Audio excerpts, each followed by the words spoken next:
So, could you also tell us something about how did you decide to work with Kate Blanchett, and what kind of work together did you do? Yes, actually, I didn't cast her for this project. It was rather the other way around. We met first by a pure coincidence. We were introduced to each other already 7 years ago by a mutual friend from the theater world.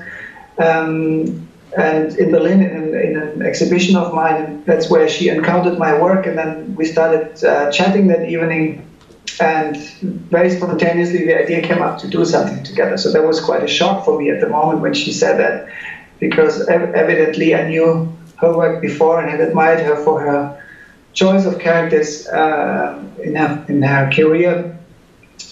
So I didn't come up right away with an idea. It took a few years until through the research for another project I came across the reading of manifestos and thought, while reading them again, I'd read many of them, or a few of them, let's not exaggerate, when I was younger, and then I started reading more, and while reading them I already imagined that could be something that could actually be performed as well, spoken instead of read. And that was the starting point for our collaboration. When I confronted then Kate with this idea, she was amused and shocked at the same time, because she had seen works of mine which was wordless, without any spoken text. And so she had probably expected me to propose her something where she just walks to incredible locations and doesn't open her mouth. And what I came up with was the exact opposite.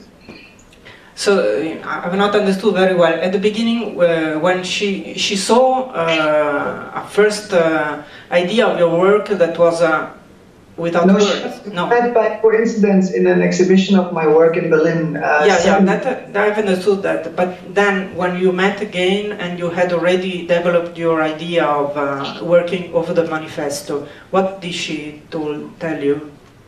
She was amused and shocked at the same time, because she probably had imagined, seeing my other work, which was mostly dialogue-free, that I would propose her something without text. And came up with this, the exact opposite. It was an overdose of text. Thank you.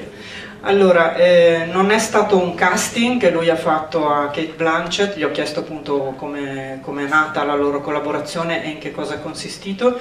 È stato piuttosto una coincidenza, si sono conosciuti per caso a casa di un amico che era nel cinema, nel teatro, e hanno cominciato a parlare, ed è stata lei a un certo punto a dire che le sarebbe piaciuto collaborare con lui, e per lui è stato un po' uno shock, non se l'aspettava, insomma.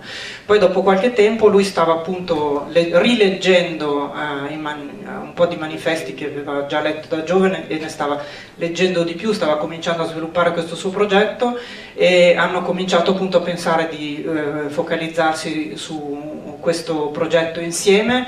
E per lei è stato nello stesso tempo una sorpresa e qualcosa di divertente immaginare di collaborare con lui su un lavoro dove ci fossero tanti testi, tante parole, perché le sue opere precedenti invece erano delle opere con pochissimo testo o niente testo, quindi tutta immagine, e quindi è nato così inizialmente questo rapporto. Changing them completely, so a lot of what we did with many of these very angry and loud texts is transferring them into inner monologues, very quiet, thoughtful monologues, and already that changed them a lot. And then there's this little feminist twist, which I also like to mention, that gives another thought into the project. But at the end, all of these methods, applying these manifestos through this female perspective, bringing them into our times, performing them instead of reading them, they all serve the same purpose, which is basically going deep to the core of the idea of the manifesto and into the poetry, the beautiful writing of these artists, and away from art history, away from the visual work that these artists created, really to the core of their poetic ideas. Ok. Gli ho chiesto appunto se evidentemente ha un significato anche il fatto di avere scelto di affidare a una voce femminile la recitazione di testi che sono stati scritti prevalentemente da uomini. E lui dice evidentemente è fatto di proposito, c'è una sorta di piccolo inserzione di femminismo anche nel mettere appunto dei testi scritti da giovani nel pieno sviluppo del loro testosterone, come diceva, mettere queste parole non soltanto in bocca a una voce femminile, ma renderli anche molto quieti in un certo senso, dei monologhi anziché appunto delle conversazioni piene di rabbia.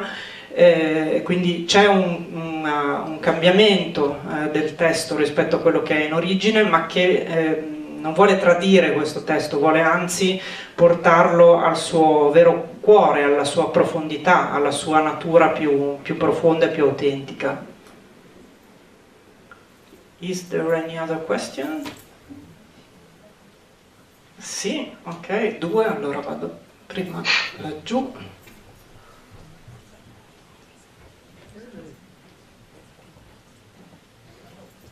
Hi. I was wondering how you ended up achieving the final shot with the children. Was that just pure slow-mo in camera, or were they standing still as well? No, there's a high-speed camera, so you normally shoot with 24 or 25 frames per second, and we shot with I think 500 or 1,000 even. So it's a camera that allows you to take an enormous amount of pictures per second, and then when you play this at the normal speed again at 25 frames per second, it looks like extremely slow.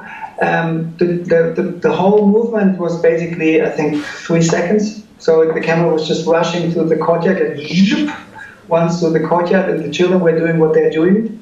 We arranged them a little bit so we would have them more or less where we wanted them to be, but they played what they played, and the pigeons did what they wanted. That was a lovely gift of the moment.